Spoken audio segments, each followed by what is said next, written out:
मैं खड़ा हूँ मकाम सरफ पर उम्मुल मोमिनीन हजरत मैमूना बिनते हारिस रज़ियल्लाहु ताला अन्हा की कब्र के पास 7 हिजरी 628 ईस्वी में इसी मकाम पर आपकी शादी हुई थी और इसी मकाम पर आपकी वफात हुई और यहीं पर आपको दफन किया गया। उमरातुल क़ज़ा के मौके पर इसी मकाम पर आपकी हुज़ूर अकरम सल्लल्लाहु अलैहि वसल्लम से शादी हुई थी और आपके बाद हुज़ूर अकरम सल्लल्लाहु अलैहि वसल्लम ने कोई दूसरी शादी नहीं की। आप आखिरी ज़ौजाए रसूल हैं।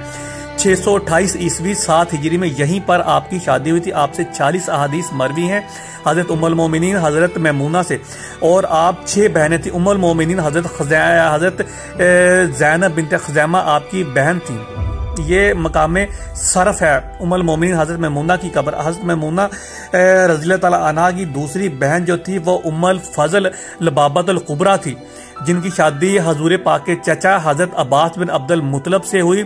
और आपकी तीसरी बहन लबाबतुल सुगरा थी, जिनकी शादी वलीद बिन मुगीरा से हुई, जिनसे मशहूर साहबी हजरत खालिद बिन वलीद पैदा हुए। आपकी चौथी बहन हजरत सलमा बिनते अमैस थी, जिनकी शादी हजूर पाक के चाचा हजरत हमजा सईदुल शोहदा से हुई। और आपकी 5वीं बहन हजरत अस्मा बिनते अमीस थी, जिनकी शादी हजरत अली के भाई हजरत जाफर से हुई और उनकी वफात के बाद हजरत अबू बकर से हुई। और हजरत अबू बकर के वफात के बाद हजरत अली से उनकी शादी हुई। ये मकाम तनईम पर ये कब्र वाक़ है। मकाम तनईम मस्जिद आयशा से थोड़ा सा आगे, मौजूदा नाम इसका नवारिया है, पुराना नाम इसका सरफ था। ये चेक पोस्ट से थोड़ा सा पीछे है। हजरत अस्मा आखिरी ज़ौजाए रसूल थी और आप 6 बहनें थी।